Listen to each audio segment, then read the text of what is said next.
So we're very happy today to have with us a panel of HR experts, practitioners. We are very honored and thank you so much for being with us today.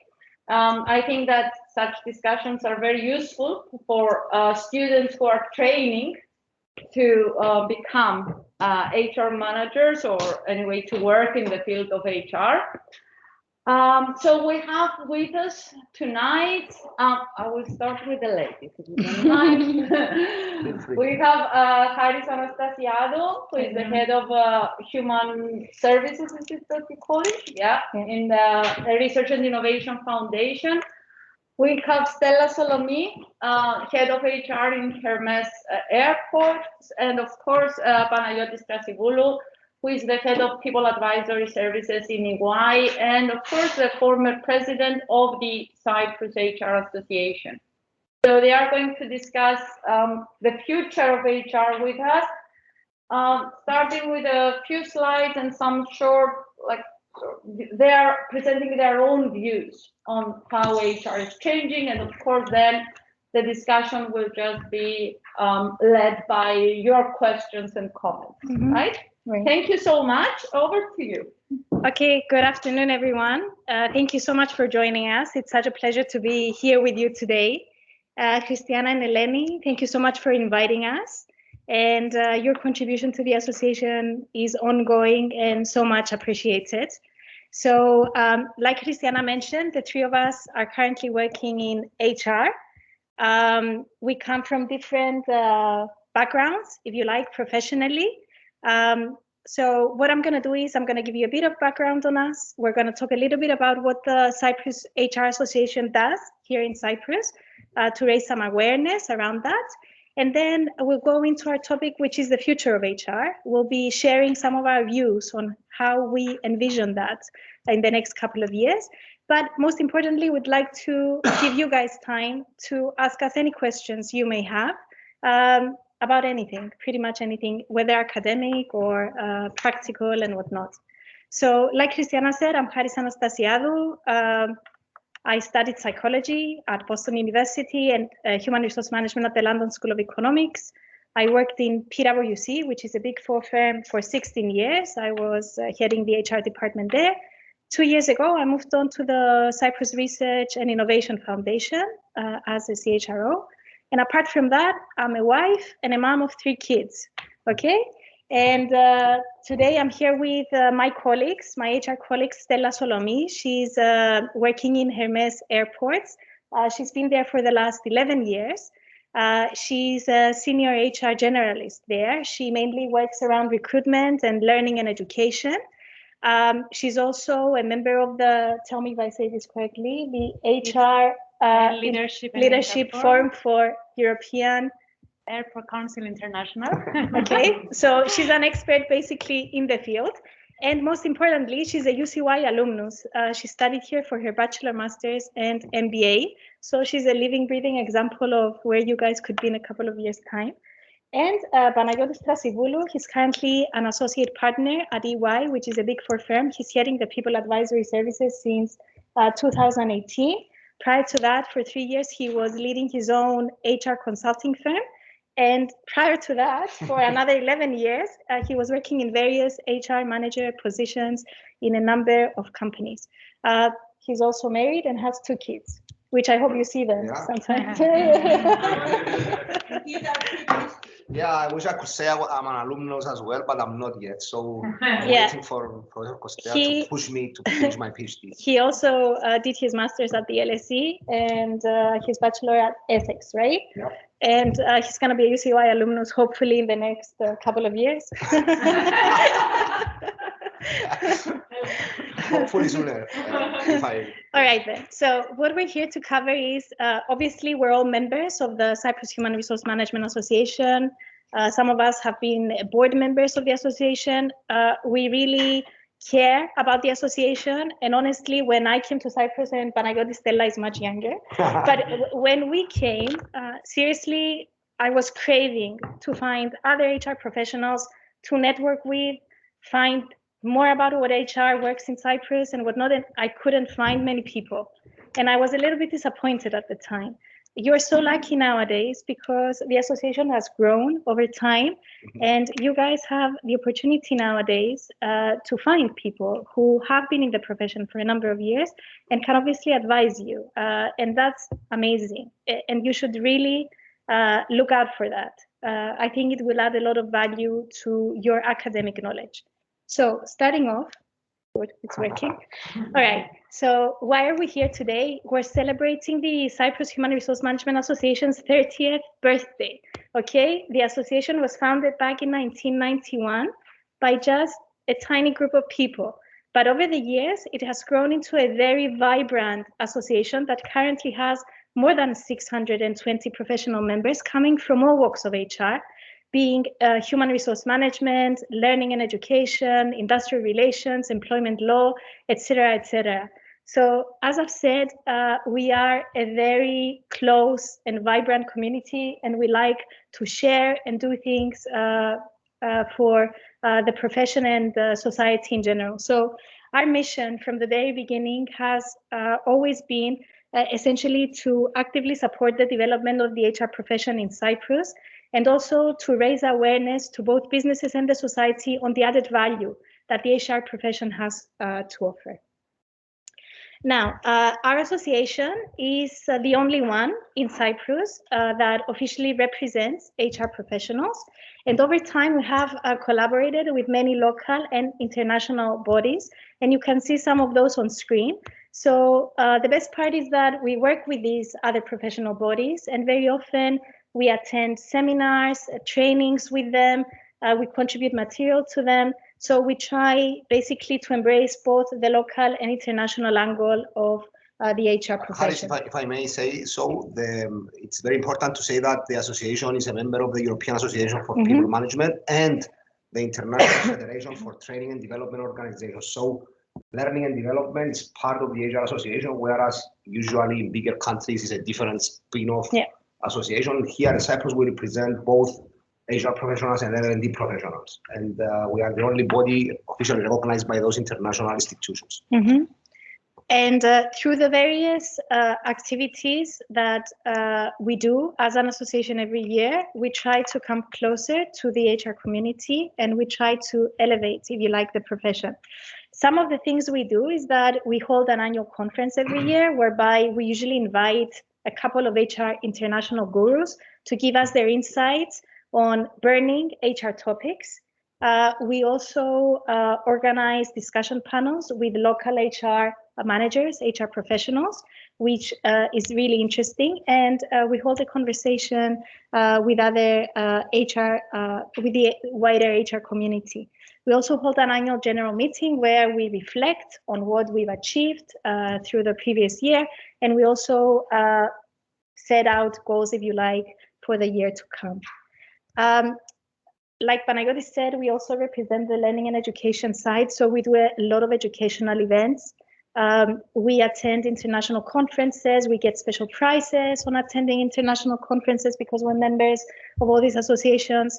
We deliver a number of local presentations for our members and panel discussions with HR professionals, webcasts, seminars, and short business breakfasts, because our people are obviously busy. So in the last couple of years, we've adopted this concept of a short business breakfast before you go to work. You discuss something for a couple of hours, and then you can go. We also love the networking side. You'll soon discover that the more HR professionals you meet, the better, because you get to exchange ideas, you get to discuss with them various things you may have in mind, share ideas, best practices. So we do that through networking. So every year we hold an annual party. This is usually around the Christmas time in the last couple of years. Also drinks with the board to get to know them, to get the opportunity to offer them our ideas of things we could do and things we should focus on during the year. We're also very sensitive towards giving back to society, and we do that a lot in sharing whatever knowledge we may have, each one of us, separately or as a group. So you'll see us really often doing a lot of pro bono work, a lot of work with students. So even here at the University of Cyprus during your careers fair, we come and we do pro bono recruitment interviews with you guys. We look at your CVs and we correct your CVs, but we also do a lot of charitable work, and sometimes we kind of bring together various events that we do with charity, okay? Every 20th of May, in case you don't know it, is International HR Day. I don't know if you celebrate it here at the University of Cyprus, but we certainly do in the last couple of years. It's a fun day for us, and we actually build up to that day. We build up to that day both by celebrating what we have achieved during the year, but also by raising once again awareness around the added value that our profession may bring to businesses and society.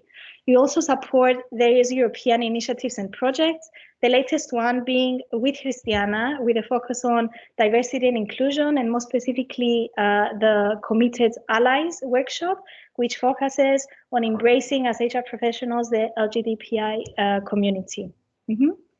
So we also have our own publication called Anthropos και Εργασία. It's a quarterly publication. It's so interesting because a lot of us write articles in there. We interview other HR professionals. We review HR books, even HR-related movies, okay? So we write about new developments in HR, about new developments in employment law. So it's actually, over time, I've seen it develop so much. It's available here, right? The reception. Okay, so great. So it's available to you guys in case you want to taste a flavor of how that is. We also take part in a number of surveys, and we give back the survey results to our members, whether those are within the association or outside the association. For example, we take part in the Boston Consulting Group annual survey around people management. And climate as well. Okay. And as I've said, the reason why we're here today is because we're celebrating our 30 years of the association. So we will be doing the standard things, such as we will be holding a gala Christmas dinner, and we will be writing articles in the newspapers and even going to, TV channels to share what we have accomplished over time. But one of the ideas we had as a group was to reach out to the student community, because as I've said, a few years back, this wasn't an opportunity, but today you guys have the opportunity to get in touch with HR professionals and learn maybe something from us or ask a few things from us. So we're here today to celebrate our 30 years by giving you the opportunity in an open day to pick on our brains, ask us anything you want. Hopefully we will be able to answer. And on that note, I would like to invite every single one of you, in case you're not a student member, because you can be student members of the association, to reach out to us. You can find us on all social media, or you can call us if you want the traditional way. We have a fantastic administrator. Her name is Artemis. She'll be more than happy to give you more information. And definitely, we do want young blood. We are so happy that people are embracing the HR as an academic subject, but also later in life as a profession. So we're here for you. Now, we're here today to discuss with you the future of HR.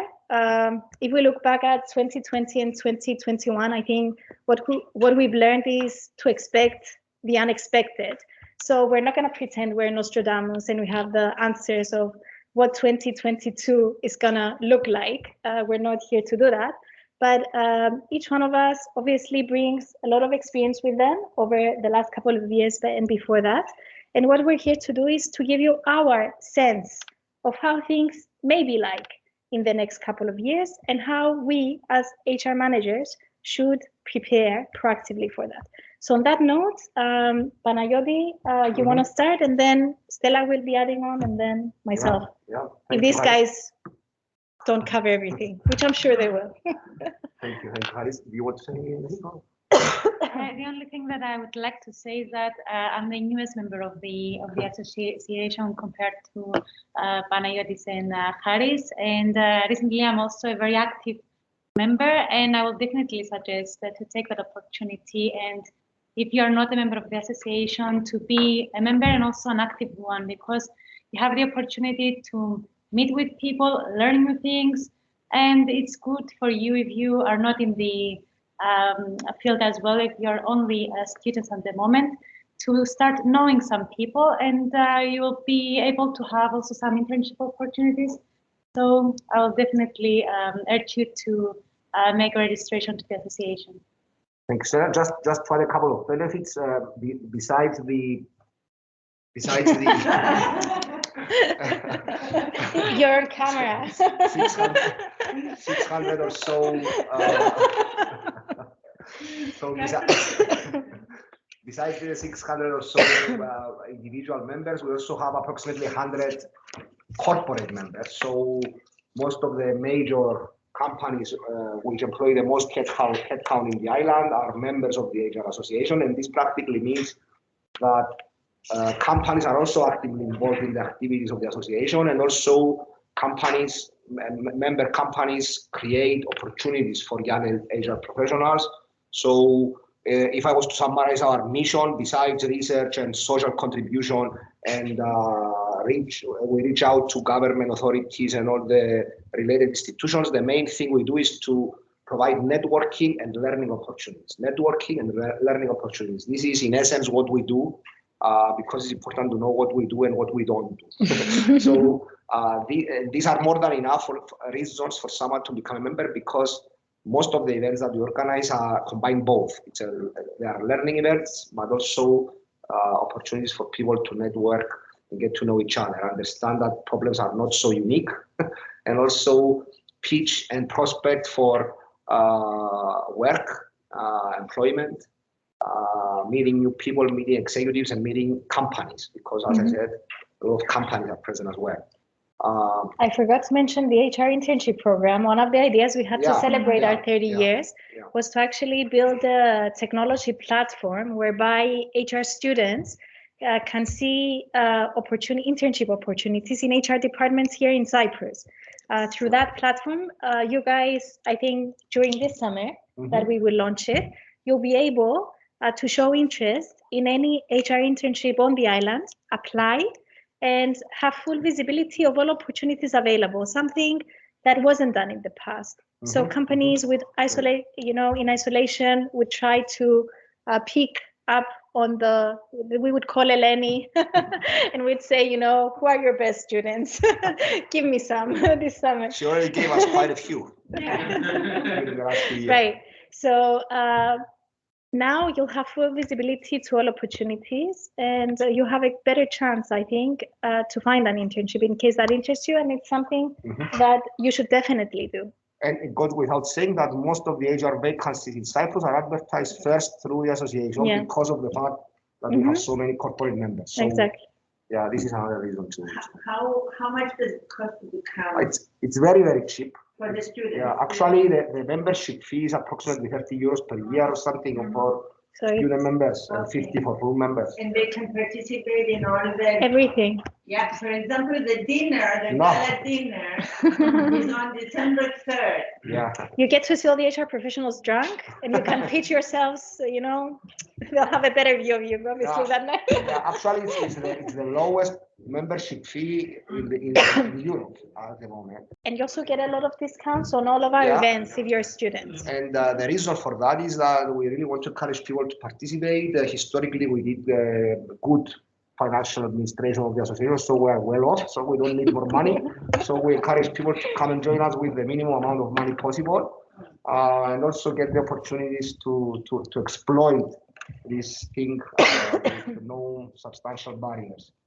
So I guess that it would be wise to open the floor now before the future of HR.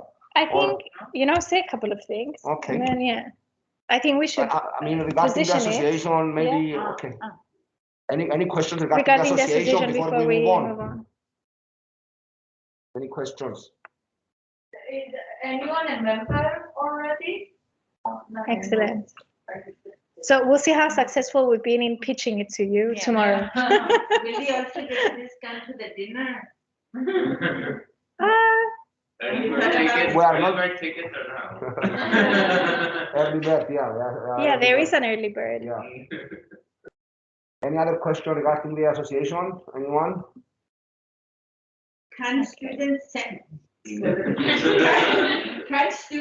send part of their project to the magazine to be reviewed for possible publication there? Yes. Okay. And to build on that, and thank you for that, because we forgot that, we have a lot of committees composed of volunteers around the board, not just the board of directors.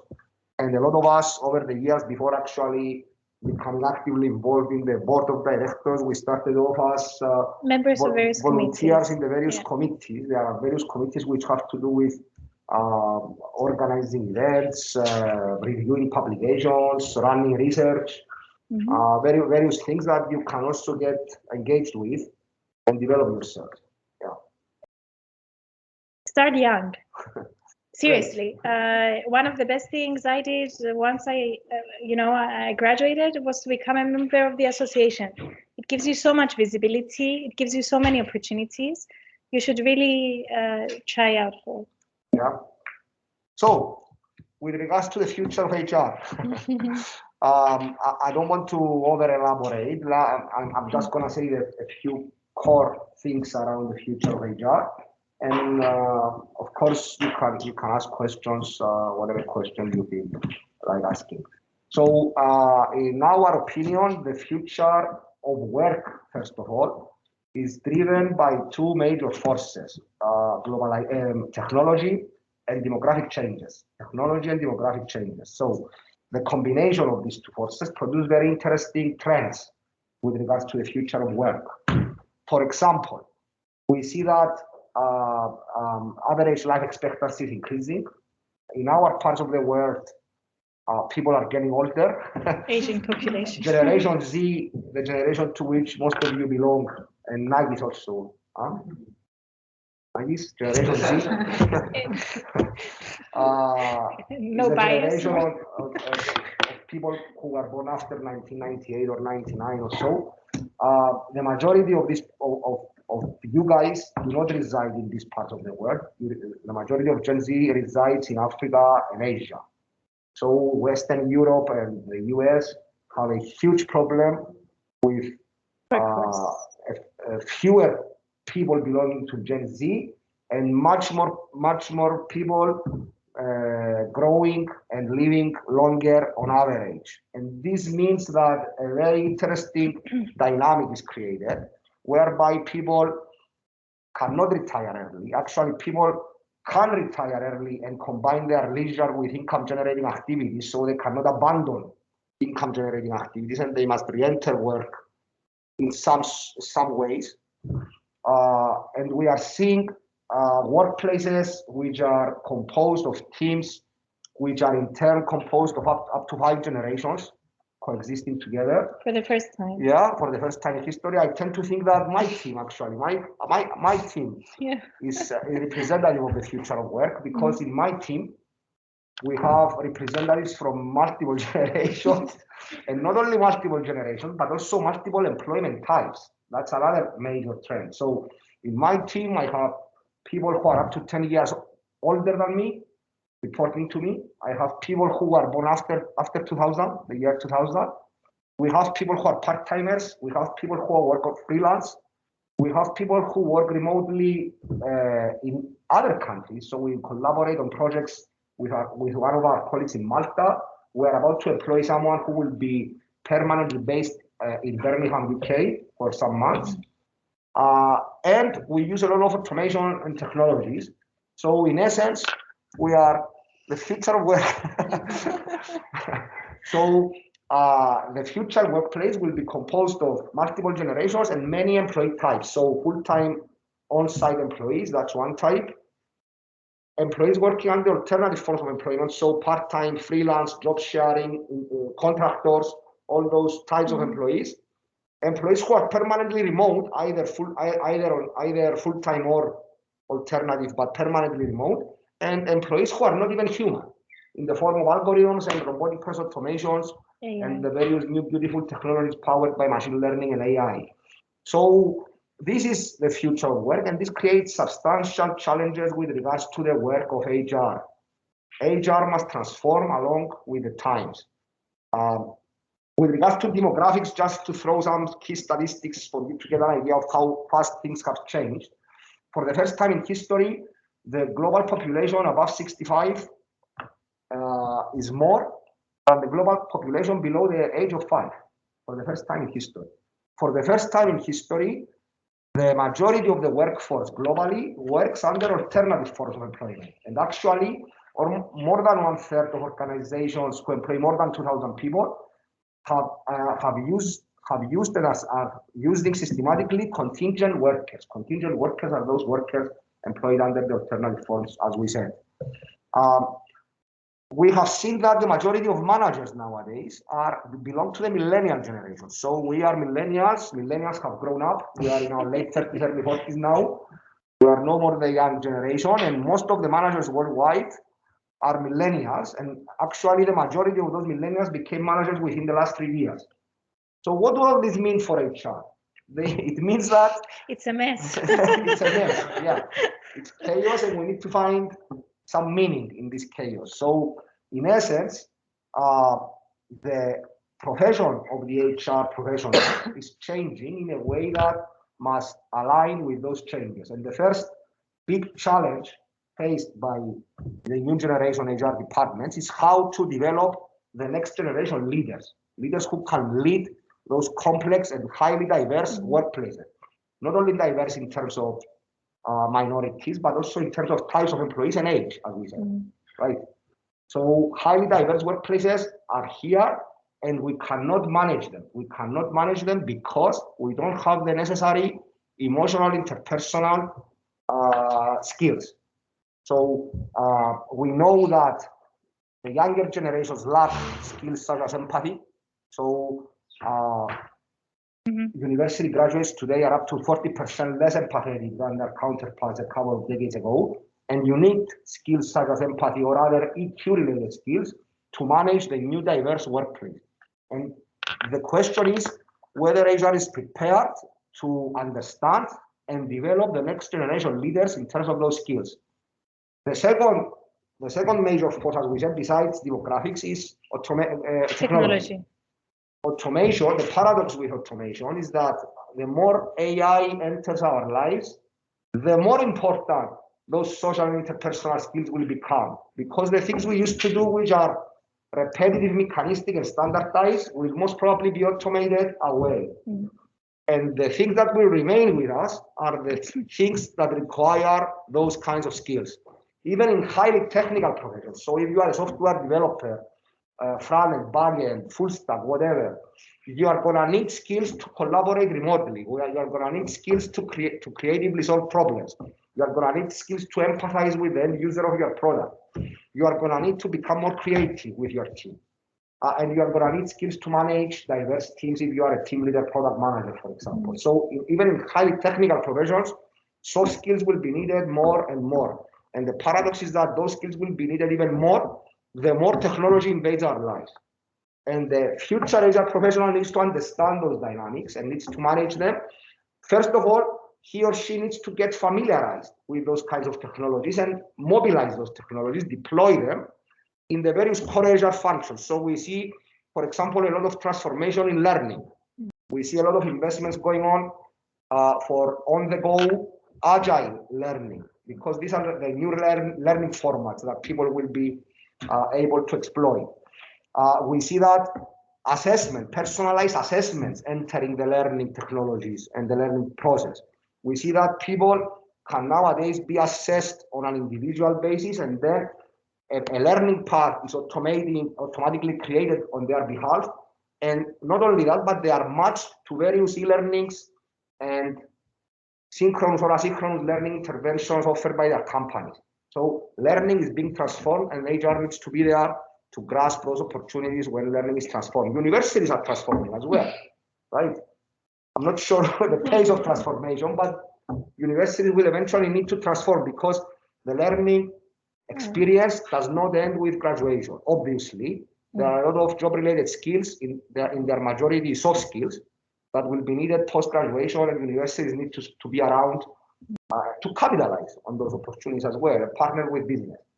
And the pandemic has actually has been a catalyst in that, because over a period of 2 months, we saw a digital transformation that would have normally taken more than 2 years. So this has brought about a huge change. I mean, I've been to the University of Cyprus many times. Today, what I've seen you do is completely different than looking for a technician who didn't know how to, you know, insert a cable to connect the screen to the computer. So the pace of change is so fast and so demanding that we've never seen this before. So it's becoming more and more and more challenging. Okay. Yeah, skills become obsolete in no time. In no time, knowledge is doubling every 2 years. There are a lot of what you're learning today. We're sorry to say, but they may be irrelevant in 6 months' time. But what you are really learning at university is the skill to be agile, is how to learn. It's what Panagiotis is saying, is that learning is for life, is for you guys to become curious about things, is to become curious of new developments, is to be able to know the resources of where you can find information. So this is what university is essentially teaching you, and it's giving you a basis, bless you. But don't ever think that what you're learning today about learning or recruitment or performance management is gonna be your reality by the time you graduate. What you need to realize is that one of the top skills that you have in HR is agility. And whoever has managed to understand that agility and flexibility is key has been the one to survive. The ones that stick in the past and stick to what they know and feel that, you know, that's it, are the ones who have failed, especially during the last couple of years. Yeah, so in the area of learning, many things are changing. In the area of recruiting, many things are changing as well. You know, in 2005, so 16 years ago, we were helping a company build their online application process so as for us to buy it, because I was working on the other side of consulting. Application tracking system. Yeah. So at that time I was scanning the market and I found GE, General Electric, and I tried to do an application at GE just so I see what kind of, how the modern systems look like in 2005. And in 2005 at GE, you were uploading your CV and the system was reading the lines and they inserted all the relevant fields so you didn't have to do anything. And you proceeded immediately to the pre-screening process and the online assessment, which was also automatically launched. And this was in 2005. Yeah. Today, we are seeing gamified recruiting. We are seeing bots participating actively in the process. But we are also seeing the critical thinking of the HR manager becoming more important to assess the results of those processes. We are seeing crowdsourcing platforms being deployed in recruitment. So there are games and challenges posted online on Facebook. People enter, they start to create a project to submit, and the prize is an internship, for example, and the recruiter has 2 weeks to observe those people on how they behave in the platform. But you need to have the critical thinking and the ability to observe the skills that you are seeking, right? We are seeing a lot of transformation in performance management. We know that Gen Z, you guys want more instant gratification and rewards, as well as assessment and feedback, ongoing feedback, agile on the go feedback, as we said about learning. And we are seeing a transformation in the company's systems and software, but also in the metrics that are being used to deploy these performance management systems and assess people on the go. We are seeing shorter periods of time being the reference periods for assessment, and we are seeing a lot of technologies which have to do with business intelligence, which can provide those agile on the go real-time or near real-time metrics to assess performance. We are seeing a lot of things that the HR needs to be wary about in every area of the core HR functions. What we are not seeing is HR professionals who have business acumen, who can bring all this together and really understand where the business is going and help take it there. We are not seeing emotional adaptability and EQ skills in many HR professionals who are nowadays called to have creative discussions with the finance manager, with the operations manager, with the commercial manager, and really talk business and how to take the business from here to there in this new dynamic environment. People who understand what does competency mapping means, what kind of people do I need with what kind of skills, whether I can build them in-house or buy them from the open market, how we assess performance and reward people who are proceeding, how do I apply fast-track talent management processes to assist the business achieve its targets, not just to do what I learned that HR people do, right? So this business acumen is lacking and is becoming increasingly more important in the new era. There are millions of things to say, but I choose not to say them. Maybe I will. Just to add on what Panayotis hasn't mentioned, but he's been talking about it a lot, is actually how much our job is becoming data-driven. Data analysis is the new thing. Once technology is in our lives, we get hold of data, and they say what can be measured can be improved, right? So our job has transformed a lot over time because now we have a lot of data available, okay? But it's how do we make sense of that data so that this data can not only show us things, but going forward, it can also predict things for the future. So this is where EQ comes in. This is where the soft skills comes in, because once every mundane task, every single thing you need to measure is actually in your hands, and there's a lot of information there. How do you analyze that information? What do you do with that information? And do you always have your goal in mind? Or do you get confused with all this information? The profession has become so much more challenging over time, especially I would say in the last 2 years. Okay, so it's not an easy profession. Over time, during interviews, I often see young HR professionals coming into the interview saying, I love people, I like to work with people, this is why I want to do HR. And what I tell them is, yeah, you do need to have a love for people, but it's not enough. It's really not enough. And you need to do so much more. Plus, this is an ugly role, because whenever there's chaos and disaster and an economic crisis, pandemic, you're the one who's going to have to deal with the mess. You're the one who's going to have to cut salaries. You're the one who's going to let people go. You're the one who's going to have to manage what's happening in the firm and putting down maybe rules and policies that are not very favorable and whatnot. It's not an easy profession. It's for you to find a way to do those things without people becoming upset. And you need to keep them motivated, and you need to do that over 5 generations, and you need to do that with people that don't have a workplace anymore, because workplace is no longer a place. It's an idea. You could be anywhere working. So it is a very demanding profession. For those of you who think it's a piece of cake, it's really not. Brace yourselves, because it's actually a very hard profession that's becoming all the more strategic and all the more demanding. And you need to have a You have to have the stomach. You need to have the stomach for it.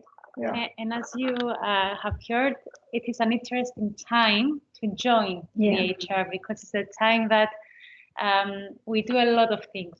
And it's not just in the past, it was more administration. Now the HRs have a place in the boardrooms. They are strategic partners. So it's a very nice time to enter the field. And I'm not going to repeat what Haris and Panikos said before. What I want to mention is that we don't like to mention all the time about the pandemic. I think we all want the situation to stop. Yeah. But it's true that the pandemic came to change things, and not only the workplace, but it changed us as well. A lot of people changed their priorities. A lot of people realize that, okay, what I really want from my life? Do I do something that I enjoy? I like the working times. A lot of people came and said, no, I just want more flexibility in my life. I want to work in hybrid models. So it's time for the organizations to really listen to the employees, to their needs, because at the end of the day, organizations are people. It's the most important thing for the organization. So we need to focus a lot on the well-being of people, and especially to their mental health. And a lot of organizations nowadays, they're introducing the psychological support for employees. They are developing the managers in order to be there and stand by their employees in difficult employment situations, but also personal situations, because an employee is a person. If someone is having a hard time at their home, that is transferred to the workplace. But at the end of the day, we need to care not only for the employees, but also for the individuals, for the person. And what I also like to mention is that it's the time for the organization to focus more on diversity and inclusion. Before it was more age, ethnicity, gender, but if you think about it, it's more like different opinion, different point of view. So it's really important for the organization to see all these things and respect the people and give value to their job. We all like not only to go to work and get paid, but to do something meaningful and enjoy our time at work. I remember myself saying when I was at the beginning also that I feel my company as my family, my second family, and it's really important to go to work and have that feeling. Otherwise, you're doing something that you don't enjoy and don't want to be there. So it's not only for the organizations to be transformed, but to also care about their employees, for the individuals. So I'm not gonna repeat what you have said. I think you covered everything. Take responsible decisions, because what the pandemic has shown us is you're at a crossroad where you see yourself having to decide health over profit, let's say. So you start doing things that you know may hinder some of your profitability, but it will help your people stay healthy and safe. And that's a responsible decision. And that's when people start to trust you. When they see that you put their needs over, let's say, profit. Especially with the new generation, like Panagiotis said and like Stella said, especially with the pandemic, now people are kind of reevaluating their life beliefs, their values, how they spend their time. You get to understand that we're not here forever. So you've seen a lot of people actually quitting their jobs because they no longer find a meaning in what they do. They don't find the pleasure in what they do. So it's actually quite challenging for HR to make sure that you give people a meaning. People do enjoy working for you. People think that you are a responsible employer, and that's why they come to you. This is what the younger generation is asking for. And a lot of companies during the pandemic did survive because they provided before a nice environment for their employees, and the employees didn't care neither for the time, the extra time that they worked during the pandemic, the extra efforts. So it's really important for the organizations to provide that workplace in order for the employees to feel that I'm doing for the company and it's not like I'm just working 9 to 5. But it's a change, and any change is hard. And often in Cyprus, at least, unfortunately still, you will find the standard older white male being in leadership positions. And it's really hard sometimes to convince those people that times are changing, things need to be changed. You need a lot of energy, a lot of data to show to them that maybe someone working part-time may be as successful as someone working full-time. You may have a hard time explaining to them why you should introduce certain benefits or flexibility, because some people have something very specific in their minds. So HR is an agent of transformation many times. And you do need to do a lot of work to bring awareness and actually change minds, especially in the boardroom. It's easier said than done. So, but it's something that has to be done in order for an organization to survive nowadays. Great, great. So I think that we're setting up. We're setting up, yeah, and let's open the floor. I think it's better, right, Christiana? Yes, I don't know about you, but I think what you heard is really interesting and exciting and really inspired. Definitely an exciting time to join the session. So, shoot, you have experts here. Do you work? He works anyway. So there was a lot of talk about change, and there was brief talking about diversity and inclusion. And I wanna ask, how do you think would be the best way to approach incorporating the change into diversity and inclusion into more, let's say, familial, local, and familial corporate versus international organizations, because that's where the problem is, because society feeds off of organizations, organizations feed off of society. So how would we incorporate that into, let's say, more resistant organizations of HR professionals? Well, I've worked in a global organization for 16 years. What I can tell you is that at the beginning, the motto of diversity and inclusion was more of a sexy thing. Let's say we do this, you know, just so we kind of brand ourselves that we actually do it. When you work in those organizations, and I think what I've come to understand is that in order to embrace diversity and inclusion, you need real life examples. Do you want to be a partner who's a part-timer or a working mom of 2 and 3 kids? You need to have a role model. You need to see that in life. You need leadership to support equity. And you need to talk about your problems. You need to say, we have a problem. We don't have enough women on the board. We don't have enough, I don't know, non-Cypriots on the board. We don't feel brave enough to speak out if we're gay and be on the board. Okay, so first of all, you need to own the problem, because obviously in Cyprus, there is a problem in every aspect, I think, of diversity and inclusion. And don't kid yourselves that in global organizations, this is not a problem. It is a problem because we don't do what we preach that we do. So a lot of this is marketing. And I hate to bring this out to you, but global firms do a lot of marketing and commercials and adverts. But if you see the hardcore reality, this may actually not be the case.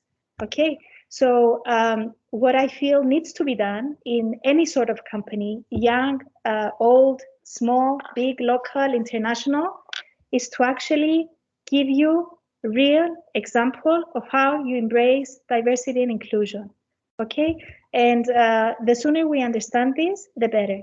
And sometimes the starting point is to raise awareness through workshops, through policies that protect diversity and inclusion. This is the first thing you should be doing. So you don't let people exposed in case they differ in any type of way.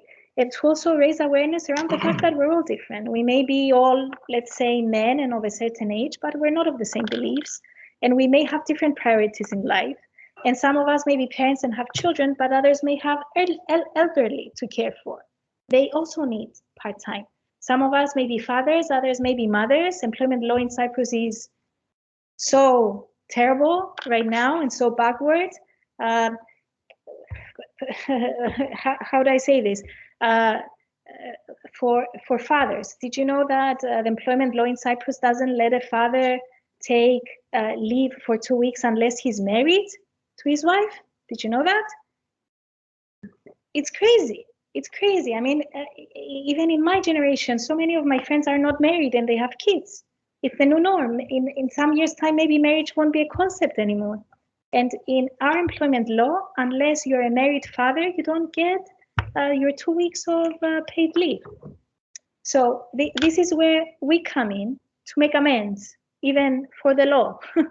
Okay, so I would say walk the talk. If you want to be a diverse environment and you do appreciate the dynamics of a diverse environment and how much added value a diverse environment can bring, embrace it and show to your people you actually mean it and you do it. Otherwise, it's just a lot of talk. Haris, if I may add, have a soft spot for inclusion or inclusiveness, because diversity is one thing, inclusiveness is another thing, right? So you don't, if you hire people just because they come from different backgrounds, just because you want to get your quotas. That's one thing. But if you want to capitalize on their differences and actually integrate that into your business model sometimes, that's real inclusiveness. And not only celebrate their differences, but capitalize on them as well in the business sense. And this starts always from the leadership. Yeah. Diversity a lot of times has to do with flexibility in your thinking, flexibility in the way you work. And yeah, a lot of companies have a hard time, especially in Cyprus, to be agile. And a lot of our mindset is not so agile. We go back to what you said about data. There are a lot of data-driven decisions to be made because many companies do not even realize the extent of the problem of their bias. Unless they are being presented by the relevant data, which are nowadays available cheaply, at low cost.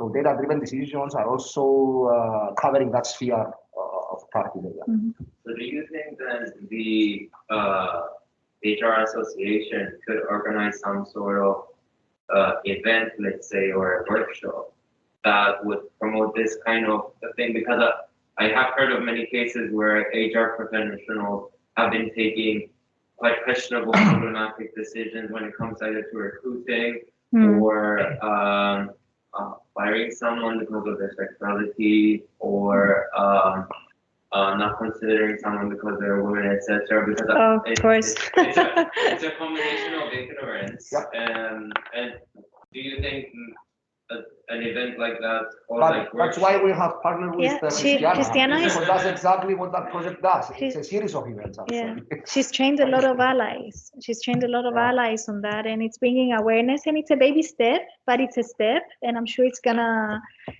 continue. So kudos to you for doing that, and I hope you continue. Yeah, but I feel for you. Even nowadays, you have to make a point before an interview to maybe senior members not to be asking personal questions. And I often tell people, if a man would walk in, would you ask them, are you getting married next year? And do you plan on having babies? Why do you ask the girl? Why do you ask the girl that question? Why don't you ask the guy that question?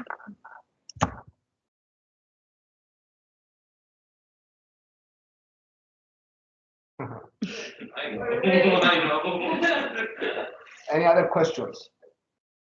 Your name? My name is Stathis. Stathis.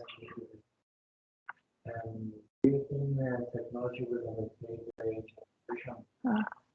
Great question. In the foreseeable future, we are very far away from what we call singularity. Singularity is when robots take over. Although there have been some attempts recently. I've heard of a couple of companies in the US, such as NVIDIA, who's experimenting with AI, programming AI. But we are not there yet. We, at least within the next couple of 100 years, we cannot claim that we are in danger of robots. Actually, there will be a net surplus in the jobs created, according to some latest research. A lot of jobs will be lost due to automation, most probably blue-collar jobs. Most probably within the context of massive urban centers, big urban centers. So we see a massive deurbanization trends in Europe and the US, for example. And you go to San Francisco, New York, or Paris, or London, or in Nicosia in a couple of years, you're going to see that people have the tendency to move to the suburbs because real estate is cheaper. They can take advantage of technology and be employed under alternative forms, as we discussed, or they like it better. And you can see a problem with taxi drivers, cleaners, restaurants, all those professions. They are at risk of elimination in certain parts of the world. But on the other hand, we can see new jobs being created, new jobs related to analytics, predictive analytics, to data, to digital, to whatever else. But we also see the majority of jobs being transformed. So not lost to automation, but transformed due to automation. So most of our jobs will be transformed. Some new jobs will be created, and many jobs will be lost, but there will be a net surplus to that. Technology, let me give you an example. Technology nowadays can identify feelings better than you and me. So they can say that just by looking at you with your nonverbal cues, they can say that Christiana is upset or angry or confused or disappointed. Not saying that you are.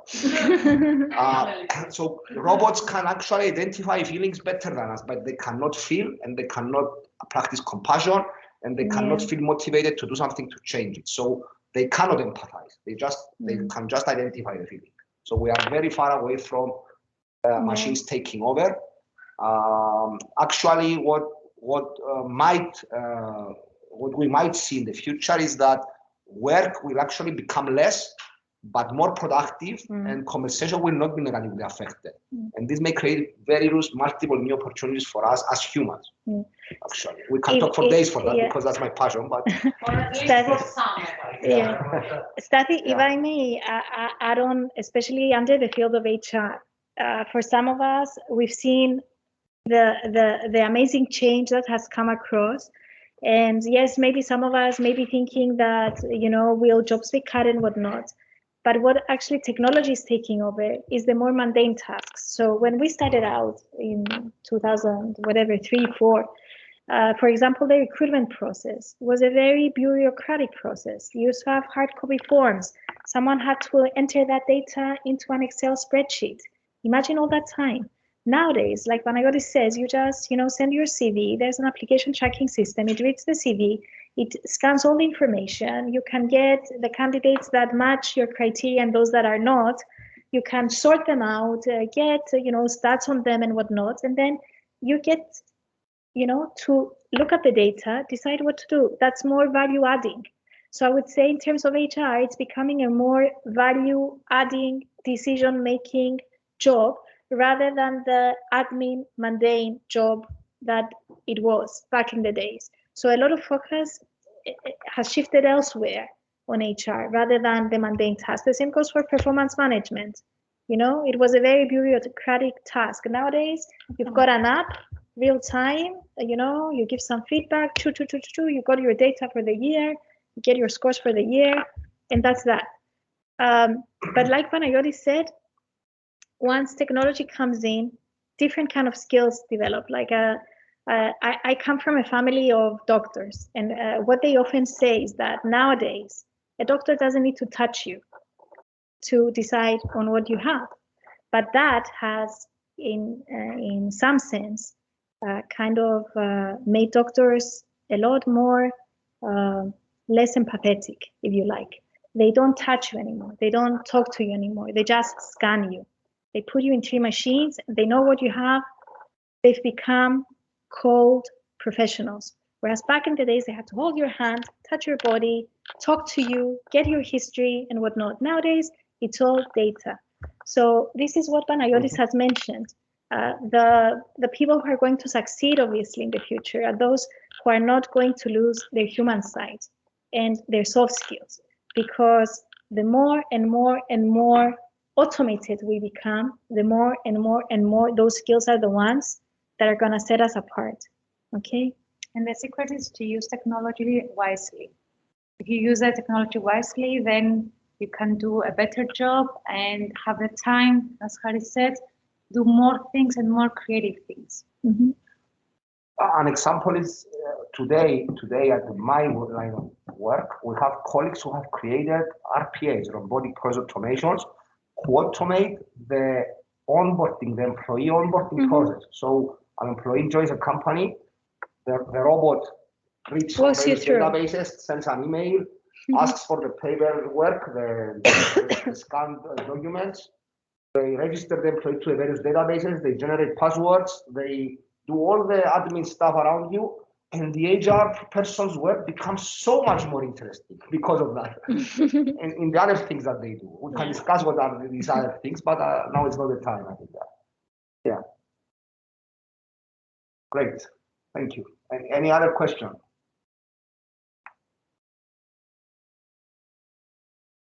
Your name? About those things that we know. We don't know the next generation take care about the human being because the generation is changing and because of the technology.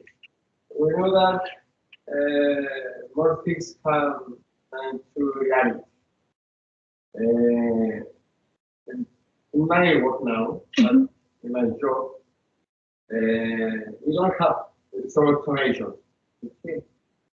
If we wanna take automation more seriously, We know that from 5 persons that we are in the HR department, we're going to be 2. Yeah.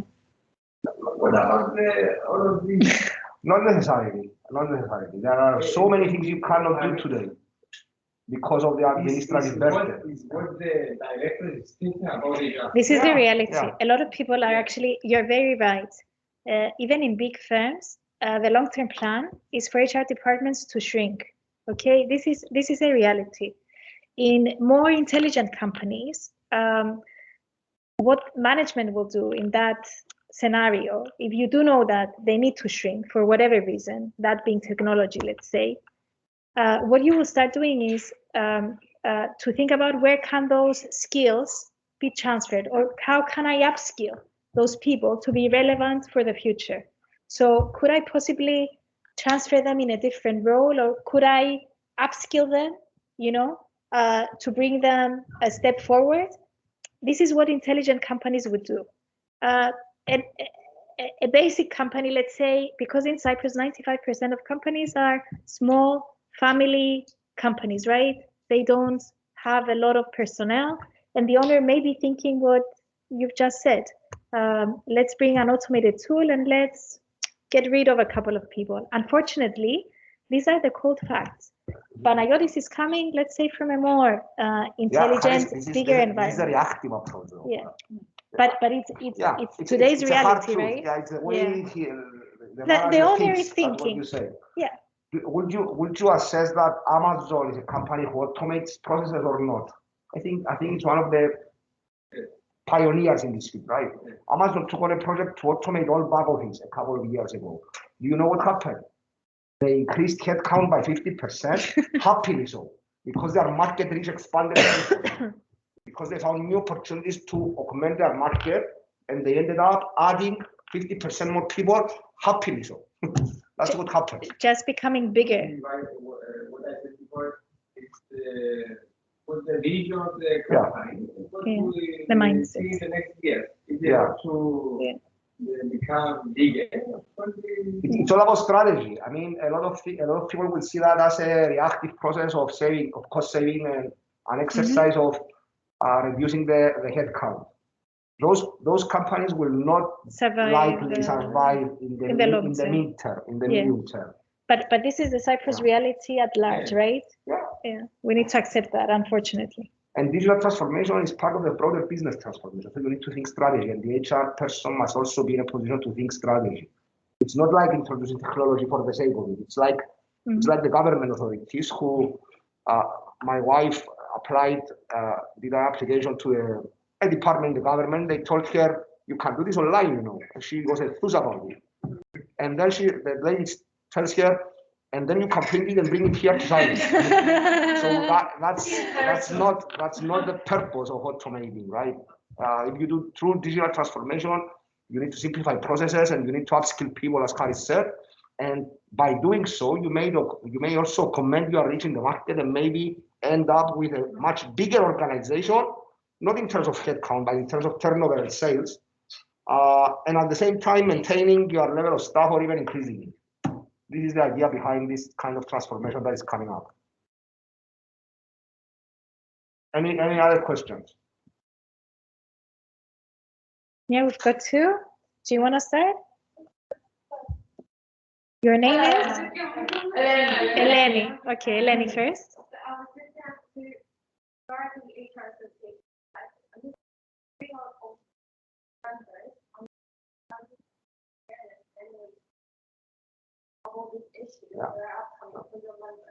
Yeah, obviously a lot of things are done through our members who are in turn raising awareness within their own organizations. But may I note again that we have 100 or so organizational members. So we also do quite a few things with the CEOs and the CFOs, and we regularly invite them to our conferences.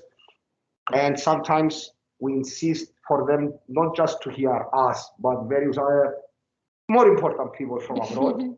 So, for example, we were fortunate enough to have Peter Cheese. Peter Cheese is the CEO of the Chartered Institute of Personnel Development and a former managing partner of Accenture Global. We had Jeff Turner, who used to lead the HR function of Facebook. So we had very important people in Cyprus. and very important guests besides people from the HR community. And we have also run panels regularly composed of non-HR C-suite level executives for that purpose.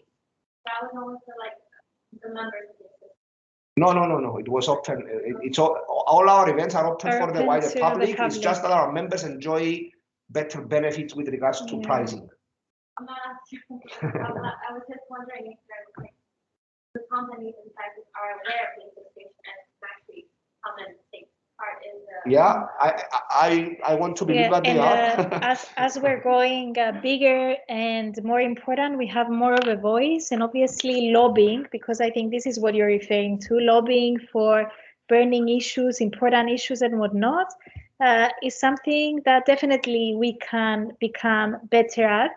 But I think this will come over time. I think this is going to be our focus even for the future, because the association has come a long way. I think what you're looking for is something that is being done in a sense, but could become so much bigger over time. There are a couple of things that are being done.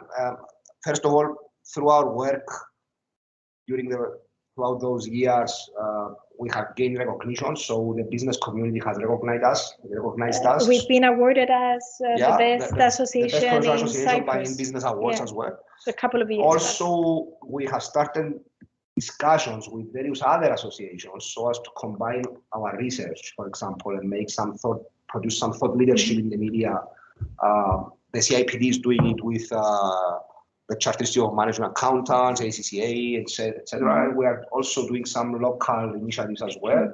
This is the next step for us because you must understand that it's volunteer. Everything is on a volunteer basis. But there was so many things we could do. But this is the next step, and the ground has already been laid for more work on this area. Yeah, I don't know if the association will grow in the future so much to have more permanent staff, if you like. Bigger associations have that, and that's when bigger things happen. But like Panayotis said, we're all volunteers, and we offer our time for free for the association. So that has its shortcomings in that no one of us is full-time there to be doing that. But the bigger we become, maybe in the future we'll have more of a say, let's say, in that sense. My question refers to what Mrs. Stella mentioned earlier, that she joined the HR association and she became an active member. What an active member does, and how can you become that? You can become members of the committees. For example, I was a member of the association, I think 8 years, but I was just attending the conferences. Now I'm attending also some webinars. I'm an active member of the subcommittee that had to do with the 30 years of the association, and now I'm here discussing with you. I mean, you have the opportunity to attend more initiatives of the association, and also through this you have the opportunity to mingle, to network with other professionals. And if you have a concern, you can call. For example, I remember a few months before, we had a discussion at work, and I said, okay, I'm calling Panayotis, and I asked him about something, and we discussed. So he shared things with me. So if you're a member, free of charge. So if you're a member of the association, apart you get from free of charge advice. of the knowledge, you have also the networking, which again you are learning a lot. So it's really important. Some examples is the conference committee. There is a committee which is composed of volunteers outside the board of directors. People who are volunteering to organize the conference. We're talking about a big conference with 300 participants. One of the biggest conferences in Cyprus, which is not organized by a professional conference organizer. It's organized by volunteers of the association who participate for free in the conference in exchange for their volunteer effort to organize it. Or we have the Limassol Paphos committee. So people from Nicosia may participate in that committee and meet HR professionals from Limassol and Paphos to organize events in that area, in those areas of Cyprus. There is a publications committee and the research committee, and there are a lot of committees around the board of directors which give the opportunity to volunteers to actively engage and not only contribute but learn as well. Yeah, and it depends on your interests. And And the secret is that if you're a member of the committee, you are learning continuously from others. So, yeah. So in the publications committee, we have a lady who is 22 years old, and we have Mr. Kostas, who is 87 years old. Yeah. A lot of generations. Yeah, he's been there forever, Mr. Kostas. He's our mascot. Yeah, it depends on your interests, but and for you guys, because you're young and obviously you will be looking for a job, if you make a good impression, it can actually open doors for you. So don't underestimate the fact that you may be sitting in a room with someone who has a team of, 10, 15 people, and they have open positions in their department. It may land you an internship, it may land you a job position. Haris, last week we recruited a new lady in our team, and that lady, I met her during the meet with the board event at the cafe. So many of you we've met outside. Learn this one. The best, if you like, business agreements and the best, I would say, employment opportunities you have are probably going to be outside the workplace. Remember that. Networking is always going to be key in your careers.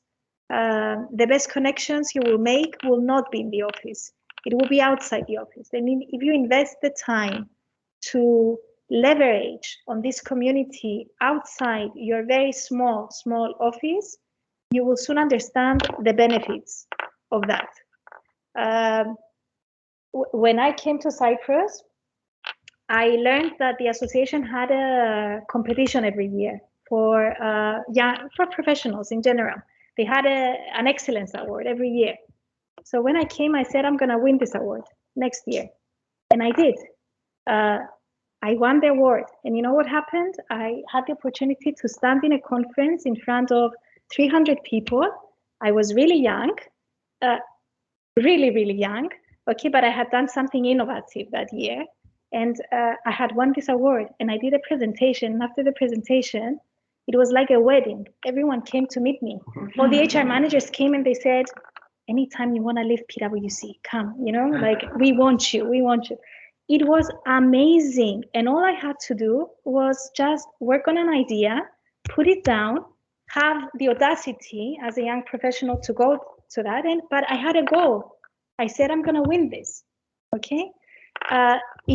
After that, everyone knew me. Everyone. It's a small community. You need to do that. You need to make yourselves available out there. It may not be winning an award, but it may be writing an article, taking an interview, being part of one of our committees, being part of the conference. Network yourselves, really. You're gonna benefit so much from it. And some of us, our lives become so busy as we become parents, and we take up more and more responsibility at work. And sometimes one of the really bad things we do is that we close all doors and we just focus on what we do, and that's not enough. You need to keep your minds open. You always need to be talking to other people, especially in your profession. So don't lose focus of that. You need to be out there, okay? And this will open so many doors for you. You need to be visible if you want to gain something out of this. More questions? Mike. Other than the main things mentioned, what else do you think is a burning need for the future of HR? So we talked about diversity, inclusion, automation, and trying to incorporate the first generation. So what else do you think that may be a burning need, not now, coming up soon? Focus on leadership. Yeah, focus on leadership. Focus on leadership, because if you want to transform an organization, if you want to offer things to your employees, you need to ensure that your leaders are up to date with the new realities. So a lot of organizations already started to revisit their leadership competencies, because agility will definitely be part of the leadership competencies. People with vision. So as I said, a lot of people, they are reviewing their leadership competencies. They are training again their people. They're providing coachings, mentorings, and I believe that the focus will be there as well. And the focus of leadership, if you manage to do that, will be to one of the biggest challenges of HR, which has to do with leadership, and the biggest implication of the future leaders is to maintain this sense of identity by employing these diverse workforces. So you work as a freelance, you work for other employers as well. So you are a part-timer, you are doing job sharing. You are integrating your work with full-time on-site employees, and you need to maintain your sense of identity and commitment and engagement levels while being remotely or while working for others as well. So this will be a huge challenge of the future leaders. And that is one of the competencies that we need to identify, the capacity to adjust emotionally, to be agile enough, and to have purpose at the core of transformation, to do things that are purposeful and meaningful for the people who are employed by them, even though they are not directly employed in the traditional sense. That I would say is one of the major challenges of the future. And it's already here. I mean, it was one of the future. Now with the pandemic, it's suddenly because this remote working, people also part-timers, full-timers, it's one of the major. A couple of years ago, this trend has started to emerge, and our focus was how to engage employees working out of co-working spaces. Now, it's not about co-working spaces, but it's everywhere. And I would say another big theme would be well-being. You see people reevaluating the quality of their lives. If you look back at our parents' generation, our grandparents' generation, they were a very hard-working generation. They felt that they should work all day long to do the best they could. They wouldn't think there's anything different out there. There's no other way of doing this, of succeeding. You had to work really, really hard. Nowadays, people are more keen to have a more balanced life, and they're more willing to get a lower salary but have quality of life rather than be so engaged at work. Basically, you need to live and work rather than just work, So I think a lot of employers, and especially in Cyprus, need to better grasp this concept and respect this concept, because a lot of companies have thrived in their profitability by working their people too hard, or by recruiting one and that one doing the work of 2 or 3 people, especially the talented ones. So you need to be very aware of burnout. It's a major issue nowadays, burnout. A lot of people are losing focus of their private life, working too much. Then this brings mental health issues, and so on and so forth. So I think well-being should be at the core of a business. You need to make sure your people are well, physically, emotionally, happy at work, and you need to realize that way they will be performing better. But we have a long way to go, I think, in Cyprus on that. There are a lot of things that are circling around purpose and meaning, right? So even social responsibility, sustainability practices, carbon neutrality, all those social issues and the sensitivities of the companies matter to the new generation. To the new generation, it's part of the deal, of the new deal, and the purpose they provide for people to be willing to work and sacrifice some parts of their personal time. There was an article by McKinsey a couple of weeks ago, the Great Resignation. Has anybody read? So this is what people are feeling. They're leaving their jobs because they're not satisfied anymore. The majority of Gen Zs intend to quit within the next couple of years, and the majority of those people with those intentions would be willing to trade 30% less working time with 50% less pay, and become time millionaires, as they call it, right? Time millionaires. But we need to respect that, and we need to find a way to engage those people. Maybe they say this because of a lack of purpose, and maybe they say that because of a lack of quality of working life. They don't have fun while at work. But even for us has been a challenge. I mean, managing a team of, like Panagiotis said, 5 generations. You get to see the differences between them. You get to see the older person being very compliant to working longer, and you see younger people being asked to do something extra. They're like, I'm done for the day. And you're like, oh my God, what the hell is happening? What is wrong with you? And then, no, there's something wrong with me. It's not you, it's just me needing to respect you. Or I was getting, feedback because I was working hard. I also had kids. I was working flexibly. Sometimes I would open up not sometimes, every night I would open up my laptop and I would be working really late. And my mistake, I would be sending emails at weird times, okay? And then I got to realize my team, was talking about that. Oh, 10 o'clock, she started working, at night. And then I realized, why am I putting this stress on them? Why am I sending them emails at 10 and 11 o'clock at night? I can just store them in my drafts and I can send them all out first thing in the morning. Why am I stressing my team out? The mobile phone is an extension of their hands because this is their generation, and they're looking at everything in real time. Why am I doing this to them? It didn't have any purpose. So you learn how to change things, things that we were doing in the past and they were considered to be okay are no longer okay. Right? No. So you need to, something I was always admiring when I was working in PwC, I used to work in a lot of global teams and travel a lot and, work with people from HR departments in other countries. And I was always in awe of the fact that everyone would have their boundaries and they would say, I work Monday, Wednesday, Friday, these hours. And I was like, what? In the beginning, really?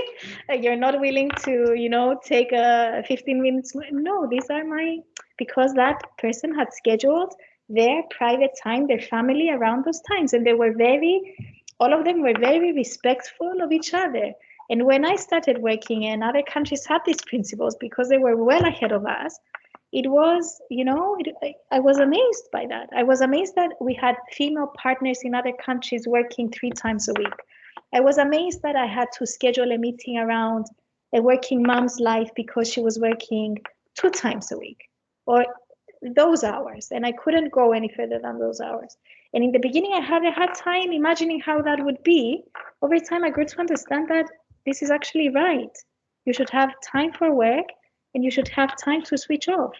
And all the more because of all these mental health issues, we should be able to learn how to switch off, right? We're never switched off. And that's a major problem. Yeah.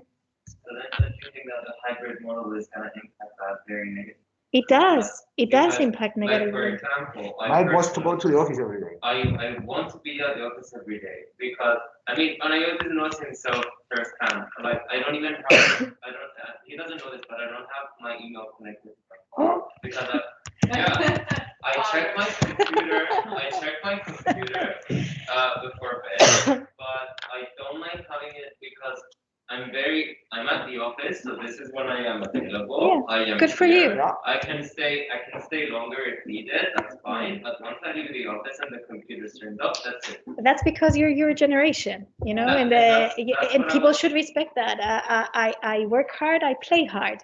I'm there and I'm present and I work for you at that time, but then leave me alone. Let me switch off, respect that time. Yeah. Want to say something before Are you going to fire him? No. I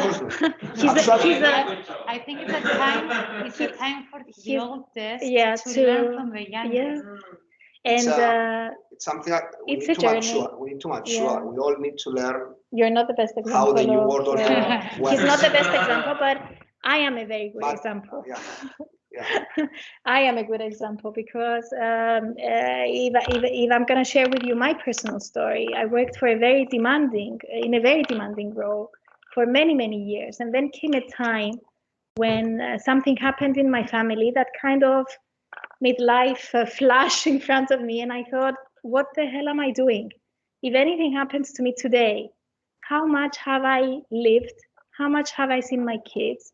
How much time did I spend with my family? Am I going to be happy if something happens and, I'm out today? And I said, no, I'm not going to be happy. And that's when I had, it's what happened with COVID for a lot of people though.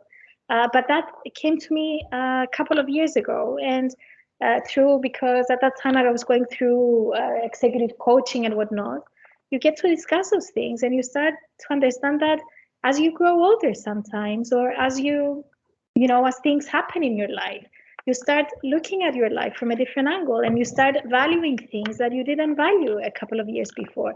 And that's okay. And you need to embrace that. And you need to find a job that makes you happy. And you need to find a job that allows you to be you. Okay, so obviously, the more intelligent we become, the more we start respecting that. I mean, look at the Scandinavian countries, which we all look up to, you know?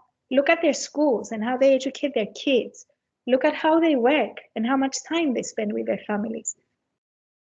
One of the things that I saw over the years working in a big firm, and I'm sorry to say this, is when you meet your colleagues' children and you realize how neglected they are because they never see their parents. And it's a problem that we do have in Cyprus.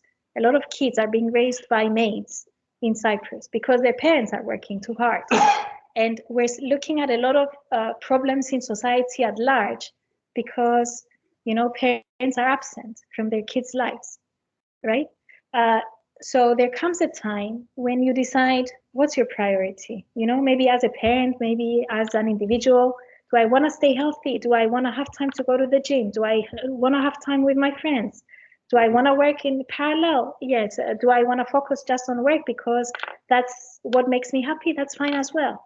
You just need to understand what makes you happy and find a workplace that makes you happy. Obviously, you'll compromise a bit, but at large, you need to respect that. But obviously, employers over time need to understand that, you know, life is short. You shouldn't overwork people. People are, when they're happy, they're most productive. And we should aim for that. We shouldn't aim for what we did in the past, which was to actually squeeze someone to their very last drain of energy to get the most out of them so that we can profit the most out of them. Yeah, things should change, and bless your generation for forcing us to change that, because if it were up to us and even to our parents' generation and our grandparents' generation, my God, things would have been so much different. But like Panayotis said, the prediction is that in a few years' time, all of us will be working maybe for a day during the week or 2 days over the week. I haven't said that. Yeah. Well, you kind of. I'm kidding. Well, I think that's gonna happen, but obviously at that point in time, we need to see what we'll be doing with the rest of our time. Right? Yeah. At the end of the day, we need to apply. Sorry, Stella. Hi. At the end of the day, we need to apply emotional adaptability and agility. We learn new things every day. Our team, I don't know everything. I don't know the style and the values, all the values of the people in the team. I was surprised to find out that there are actually people who belong to younger generations who prefer more traditional modes of work, for example. And we need to be vulnerable to say to people that we are also doing mistakes and we are ready to learn. Sometimes we succeed, sometimes we don't. We should put targets though. We should set targets. For example, in our team, I'm not sure where, I believe that Mike can verify that. We have set a target that everybody works at least 70% of their time on interesting things, on things that interest them. That's a rule of thumb. It's not an exact science, right? And also that they work a portion of their time with other managers' projects to become cross-trained and a bit of upskilled in certain areas of our competencies. We don't always succeed on that. I can now think of a couple of people in my team who are not achieving the 70%. But we're trying. And this is what we're reviewing week by week. I do want to add that, so something that's very important, especially with the team of HR, is transparency. And that is something that our team has in general. So like, for example, if I'm not doing the 70-30%, I'm gonna go and say it. Yeah, that's the good thing. This is not happening. So and without being penalized, that's the important thing. Exactly, yeah, and that's what I think is also a very important thing, except agility and adaptability, is the ability to be in a transparent environment where employees know they can go to you without feeling. Yeah, it's safe. A safe environment. Yeah. It's called a safe environment. You should work in a safe environment. Yeah. Great. First of all, being a member, I haven't been in any activity or. Shame on you. So I miss the energy that you got by your going. I have no doubt about your knowledge, but I'm impressed with your energy. So from my experience with other HR professionals and now getting the energy in your side and your mindset, I mean, there's a huge gap between the HR professional, owners, sales, or all the other departments of the organizations in the company in regard to the mindset, like paying attention to the individual, all the things that you said. So the question is, how do we minimize this gap? Well, everyone is an HR manager. This is the first thing you need to understand when you get the role in a company. You're not the one HR manager. Your aim is for everyone to be an HR manager. So what you should aim at is actually, like Panagiotis said, to infiltrate into the organization as much as possible, to get these people as close to you as possible, to discuss issues with them, to give them advice, to get aligned from the top on how we should be handling things. The more line managers become HR managers, the better you'll be able to do your work. Otherwise, if you just hold all the burden of managing on you, you're not going to achieve anything. The key is to engage people. And you need to start from the top, obviously, because once you get engagement from the top, you're able to do a lot of things. If you don't get engagement from the top, you're able to do less things, okay? But definitely, it's not an isolated role. You need to be out there. You need to be talking to people, okay? You need to help them transform. You need to help them change. You need to help them think of other possibilities of doing things different. And you also need to leverage on people's feedback to drive things. Our people feel, 70% of our people feel this is not the right way to do things. Or 60% of our people have the idea that this will work. You've got a lot of power in people feedback. You've got a lot of power in engaging people.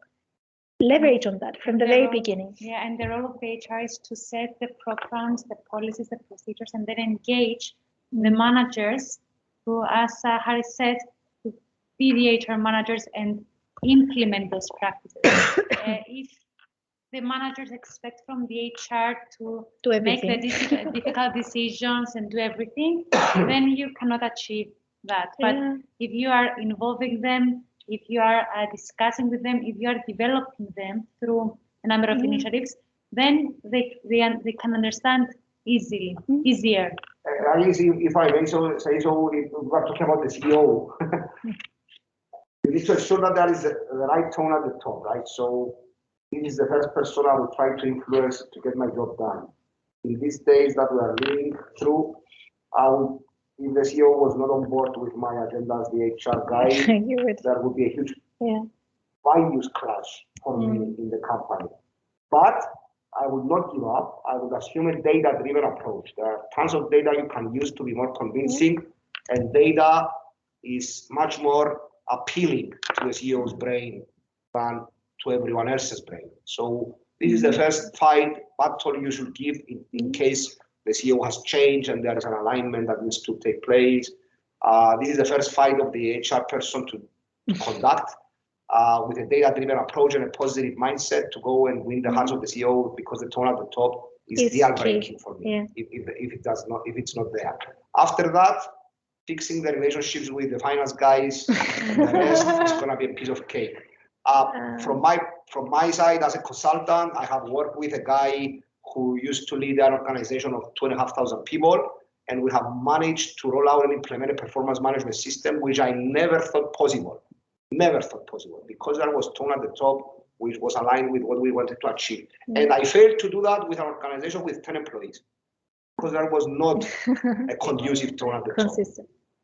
And you need to empower people, otherwise the HR may often be the scapegoat for many problems in an organization and many decisions taken.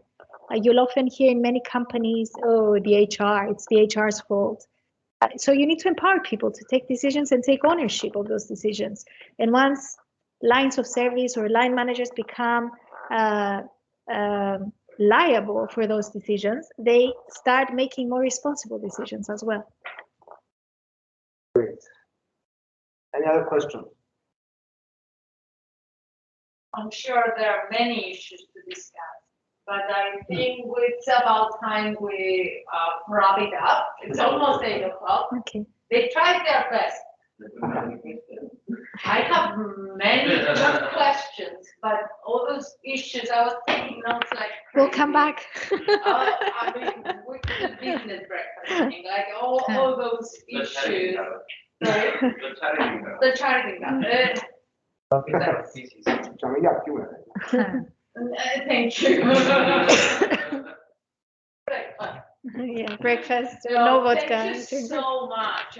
Thank you, guys. Thank you Thank you for having active us. participation. Yeah, I think it was and it's amazing how very close to the discussions we have in our course. I think you're talking about strategic HR. All the discussion was so similar, and they have their own presentations on strategic HR and challenges, talking about contingent workers and well-being and all that next week. So hopefully you also Got some ideas. some ideas or some resources, whatever. But it was so interesting, and thank you all so much for your time. Thank you. It's a pleasure. It's a Yeah. pleasure. So I think you've got insight or not. You can reach out as you've heard when you have the time or you need something. I think that's it. Thank you you so very much, much. Christiana and Eleni. Thank you. Have a good evening. You can take your break, and I'm feeling generous. So you have 35 minutes. You can be back at 8:30. Παναγιώτη, Thank you. να βγάλουμε καμιά φωτογραφία με τη Χριστιανά και την Ελένη για να